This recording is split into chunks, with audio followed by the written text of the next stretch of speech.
you communicate.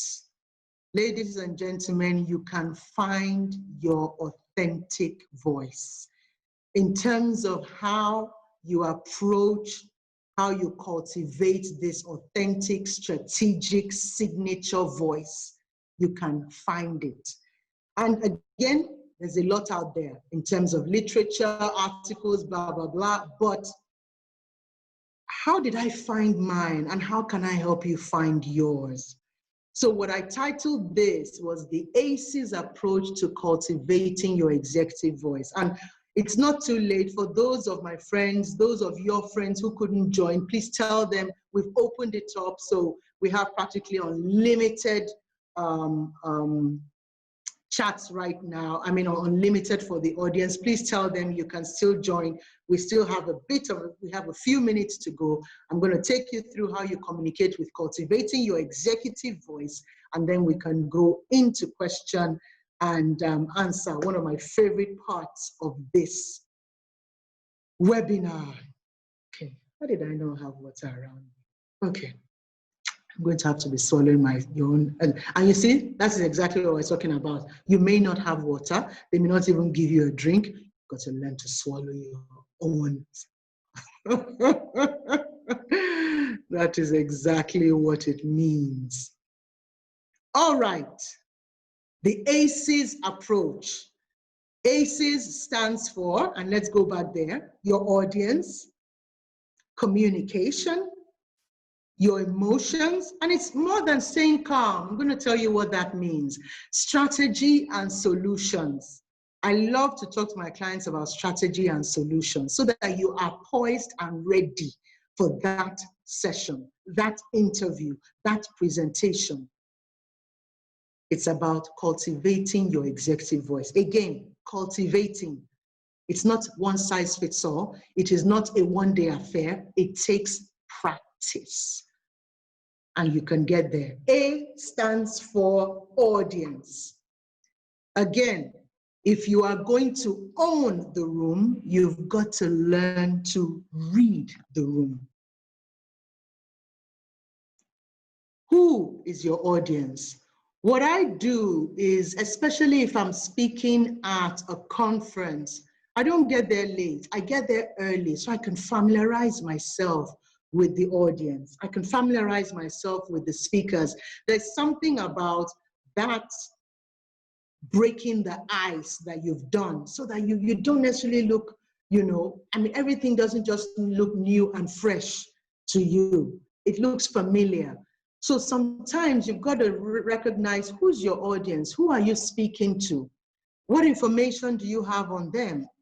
You cannot go to an interview as a senior person or looking at a senior role without having researched everybody that you are going to meet. If you don't know any of them, come and ask me. We will know somebody that knows them.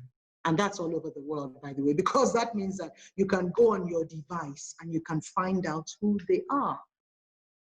Go on their Facebook, go on their Instagram if they have any, but by all means, research them. Right? But who are you speaking to? Who you are speaking to gives you an idea. It starts to give you an idea of how you prepare. Looking at the time, don't want to keep you for too long on your Saturday. It's about who you need to, it's about how you then need to prepare. How you need to prepare is your audience informs that. If you're like my friend, Bumia Boderi, who is a children's book, author, how you're going to prepare to speak with children in the primary school reading a book is completely different if they've asked you to come and present your idea at the presidency. It's even further different if they say, oh, come and prepare to speak in front of the CFOs of 10 different organizations. What you're going to prepare starts to be informed by your audience. What is important to them? What do they want to hear? What do you not need to bore them with? What is the value that you can bring to them? This is the one tip that I didn't put here. When people are listening to you, half the time they are thinking about WIFM. Write it down. WIFM. WIIFM. It stands for what is in it for me. What is in it for me? So it gives you an idea of how you have to think ahead and how you will then apply that to each and every person on that table, in that team, in that scenario. It's extremely important. Adjust your message to those that are in front of you. And by the way, I've been in so many situations as a corporate exec where you've prepared a message for a particular audience, but somehow something happens and you are not able to take it to that audience, or the person or the main person in that audience actually does not show up. What do? You've got to be ready to tweak your message. Be flexible when it comes to your preparation. Be ready to tweak your message. Be ready to, if they've told you at this meeting, EXCO meeting, Bridget, you have 40 minutes to present at this meeting. But the meeting has overrun and they've told you, well, Bridget, we can take you now, but you've got to have to do it in 10 minutes. Be ready. Be ready with your 10-minute presentation as you are ready with your 40-minute presentation. Again, executive voice, executive presence are usually in a context. Study that context before time. Read that context. Be flexible about that context and what it is that you are bringing to the table. What is the need for them? How are you going to add that value? It is important to get a feel of all of that, but be ready. Yes, Bridget, just as you've said there, be ready. This coaching tip that I have for you, and I usually give it out to my clients as well, everything that I have put here as a coaching tip, it's not just from anywhere, this is from experience. Experience sometimes from falling flat on my face. and not knowing exactly, what to do, and a lot of times by counsel as well.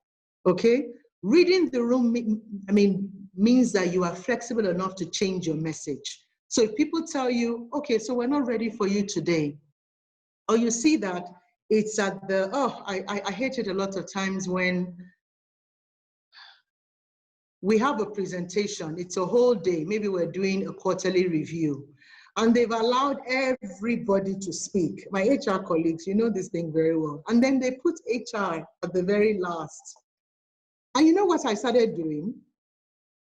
I don't even use slides anymore for those sessions. I don't go prepare. Why? Because by the time HR is on, which is before the recap, everybody is now looking at their phones, looking at their watches.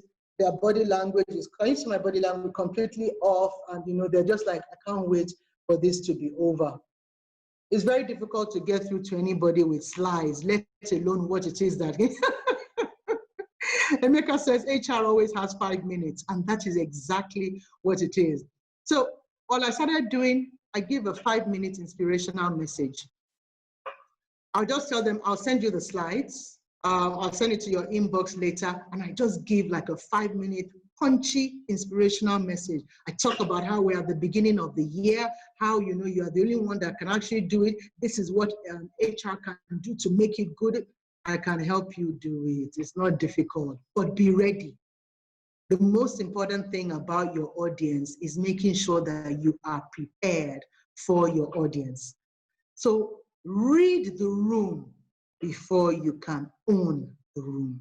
It's extremely important. Kelechi, I see what you're saying as well. So always be ready. So I don't do slides at that point anymore. And then that's when somebody remember, oh, we have a question, and then I go ahead to answer it. Oh, HR, what are you going to do for us when it comes to so? Then I go ahead to answer it. But be ready to give the detailed picture. Don't let them catch you off guard. Don't let them see you sweat. And be ready to give your 4 key points. And one of the things that you want to say, I'm going to teach you now as I go to that next one. When you want to, so you don't appear that you are rambling.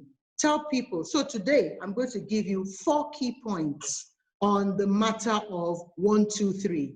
Don't go with the slide, and don't be slide paradigmed. If I was standing in front of you at a conference, I would glance at my slides. I won't read my slides. Rolayo Akikugbe Filani gives a brilliant course when it comes to being able to present properly. And so I think she runs, is it Accelerate? Somebody please correct me. But she gives, you know, a training on public speaking and all of that. I help you to position at the office, but if you want to get in front of that large crowd and all of that, there are people that can help you with that. But you don't have to ramble and you don't have to use big words. Tell them these are the 4 key points, and then 1, keep saying 1, we're going to do the 2, we will master the 3, so that people are also following you, and again, you don't lose your crowd. I know I spent a bit of time on this, but executive voice is about being proactive, and it's about being proactive about your audience. Again, the ACEs approach. I want you to be able to think through, if I'm going to go into this seminar, this interview, this internal retention meeting, what do I need to think about? I can think about FAA's ACEs. Who is my audience? The next thing, C, what about communication? Oh, you know, I can spend one day on the issue of communication. Communication is everything. Communication is the blood of any relationship. I always have to, I remind Mr. Ani Adeleye, my husband, on that. When he goes mute on me, he says, communication is the bedrock, is the blood of any relation. Communication is everything. It's not just about executive presence, it's about everything. So when it comes to finding your executive presence, how do you communicate?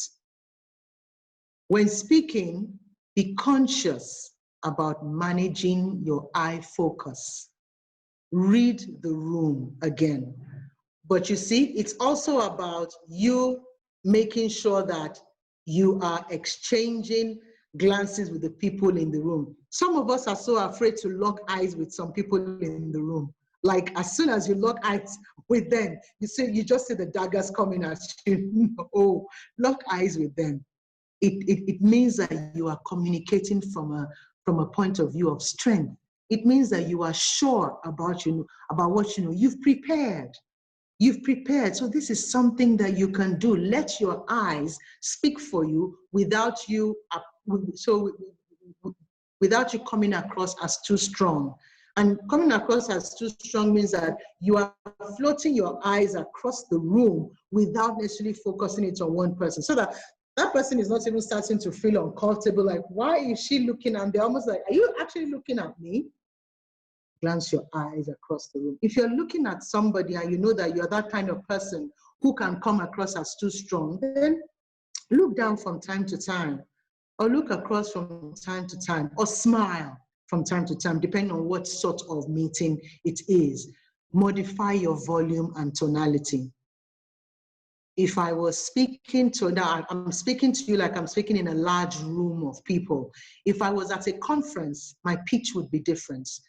It would be different, I beg your pardon. If I was speaking to 2 people, my pitch would be different. So if you're that kind of person like me, who can sometimes come across like you have a loud voice or you are shouting, you've got to know how to measure your tone. But it's really also about being conscious of it. Again, self-awareness. This is about being self-aware and being deliberate. You've got to know how to control it. So if you have to measure your volume, where you are modifying your volume and tonality like this, or you are raising it from time to time, yes, you can actually measure it that way, depending on your audience, and deliver your message to them. You deliver your pitch to the message you are conveying. They've just recently promoted your star performer to executive vice president, and you want to introduce the person. It's like, well, let's give a hand for Folashade, who's been recently promoted to executive vice president. How does that sound compared to Folashade has just been promoted to Executive Vice President. Ladies and gentlemen, can we give a round of applause to this amazing and formidable performer? There's a difference. You can't be conveying about something you want people to be excited about. You are downplaying it. You're not showing excitement. How are you going to communicate? How are you communicating? This one is a bit of a catch-22 where don't speak too slowly, don't speak too quickly. You know, I've prophesied for some people, so Folashade, Bridget, receive, you know, but don't speak too slowly or too quickly. It means that, again, pitch for what is actually in front of you. Sometimes you might be going against time and you know, therefore, that you might need to miss out a few things, drop out a few points, but speak through what it is that is of value, what you must get across. And that is extremely useful. Now, we all do this and you've got to be conscious of it. This next point, when it comes to communication, when you are speaking, consider your word choices, your sentence patterns. You know, for a lot of us, you might find yourself going, after every sentence, you have, well, actually. What's your own? What's your own? Write down your own in the chat box. Everybody has this, except for those that have perfected executive presence. Or for some people, it's actually. For some people, it's, you know. So every sentence, so, you know, manage your eye focus, modify how you're going to create connection, avoid, Trust me, you don't know this, but it diminishes your executive presence when you don't know how to manage your colloquialisms, your cliches, your fillers. If you get conscious of it, first of all, once you get conscious of it, when you get to that point, breathe. Just take a deep breath. You don't have to say anything. Pause before you move on. So that place where you would have found to do, and this is where you practice with a coach as well. I've done this with my clients countless of times. Because when they say it, when they say it again, I probably won't say anything. Just snap my fingers. Or just go, You know, you've got to get conscious of it. So I used to do that. What was mine? Mine was, or it was actually. So what I do now, I just take a deep breath. So consider your words, choices, patterns. So where you'd have said, cliches and fillers and just go on. But you've got to be conscious of it. You've got to be conscious of it. Okay, seeing that the sun is setting and is in my eye. See, try and get that out of the way. I hope you can still see me. I'm sure you can. Okay. We are almost done and we can move into a few minutes of Q&A. Avoid gestures that are distracting. Some of us cannot speak without raising our hands. Some of us cannot speak without, you know, scratching our head or, you know, no, you don't need to do that every time. Yes, be your authentic self, but again, you might need to tone it down. And you also cannot speak in some settings where you should be building excitement and you are like a soldier at attention. No, you are communicating something. Align your non-verbal cues with your verbal cues. Align what you are saying. Can you imagine if I came to this call and from start to finish, you practically just see me this way. Reading my slides. When speaking, be conscious to manage your eye focus, modify your volume, tonality, and you won't come back. You won't even tell me anyway, but you won't come back. I can tell you that for free. And that's partly about aligning your verbal cues with your non-verbal cues. It's important. Don't also be the one at the table, even when you're not presenting, don't be the one at the table whose hand is completely folded to be there, or they're ready to beat somebody up. No, you are communicating. Don't be too quiet. It's an executive meeting. But why are you quiet? You have something to contribute. One of the trickiest questions, you can't go wrong with these questions, and I'm going to address it in strategy and solutions. If you don't have anything else to say, after somebody has said something, just ask. So act serious, look serious. And I've been thinking about that last point that you made. So can you please tell me, what are we going to do differently? You can never go wrong with that question. Even if you dozed off at a very boring meeting, what are we going to do different? Act serious, look forward. You can't go wrong. Again, there are tips and tricks to finding your executive voice. I hope your questions are in the Q&A. Please keep them coming. We are almost done. When it comes to communication as well, I mustn't forget to say this. Use listening. Remember, communication is not just about speaking, right? It's about listening. Use listening to your advantage. Use it to your advantage so that when you listen, let it be a way that you are engaging others, especially for those of us that are introverted. I'm not introverted, but for those of us that I have to modify introversion from time to time. So for those of us that are introverted, use that time to also engage others, even we extroverts as well. Listen hard. What is it that they're saying? They're going to say something. Ask a question based on that, or make a statement, based on that. Use that opportunity to explore ideas, important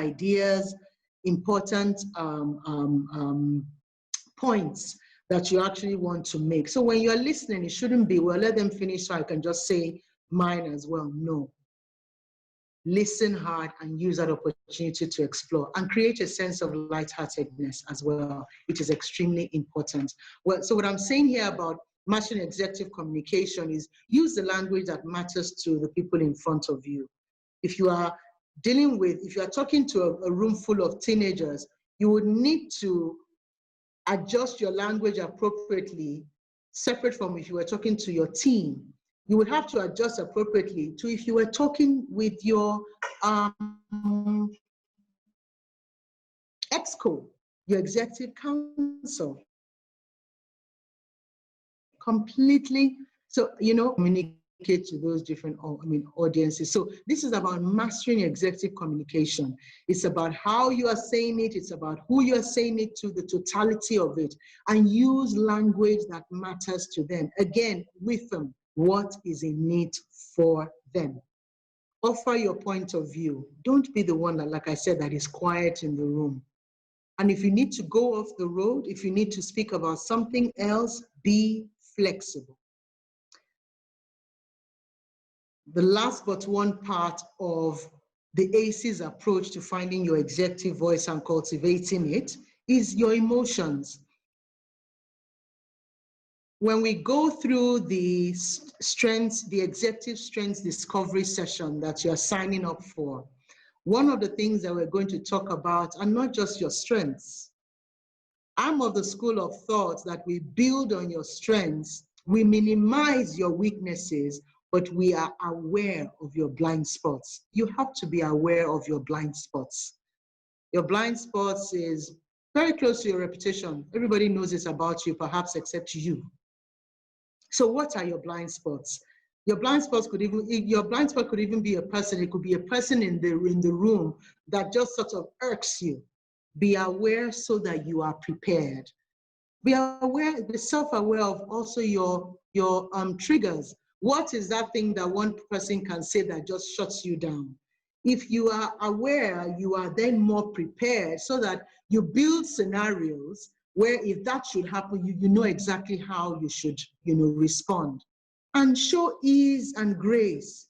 Don't, even if you are feeling it, and you will be in situations where you are presenting and you have butterflies in your stomach. It's fine.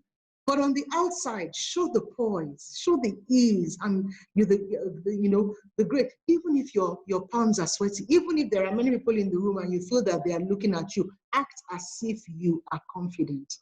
And honestly, you can do it. I've seen people fall flat on their faces, including myself at some point. This thing can be learned. And pay attention to the social clues. I've said that before, where, it's time for break, lunch break. They have put you in before lunch break. Maybe that's the time to say, okay, everybody, please get on your feet. We're now going to sing my head, my shoulders, my knees, my toes. I'm not kidding. Or maybe that is the time to say, okay, so I know that I'm the one stopping you from your food. So I'm sure that, I can have your attention at this point in time. You might want to crack a joke, you might want to share something that people can relate to. It could be about family. Of course, you must be careful not to overshare as well. There's a balance, that you must maintain on that, but pay attention to it. Know when people are not, I've had to reschedule appraisals or team meetings because I knew that, the timing at this point in time just seemed quite off, okay? So know when to shift gears. And that's about you being extremely socially intelligent. That is about you being emotionally intelligent as well. Because again, you are reading the room, but you are reading the effect of what you're having on the room. You can be 20 minutes into your presentation. You have 20 minutes to go. Know when to say, okay, I can move straight to the summary and I'll send you the rest of the slides. Again, it's about being conscious. It's about being deliberate. This is my last but one slide before I tell you, we have one exercise coming up. Okay, before we move into Q&A. The ACEs approach. S stands for strategy and solutions. This is where you bring your value to the table. Some people say, I'm at the table, but I don't know what to say. You know what to say. It's now how to say it. But I don't have any question. No, you have a question. Finally, strategies and solutions. Executive presence and finding your executive voice is usually in a context. The context of what you're speaking about, context of the topic, which informs your preparation, but context as well in terms of you making sure that you don't lose the big picture.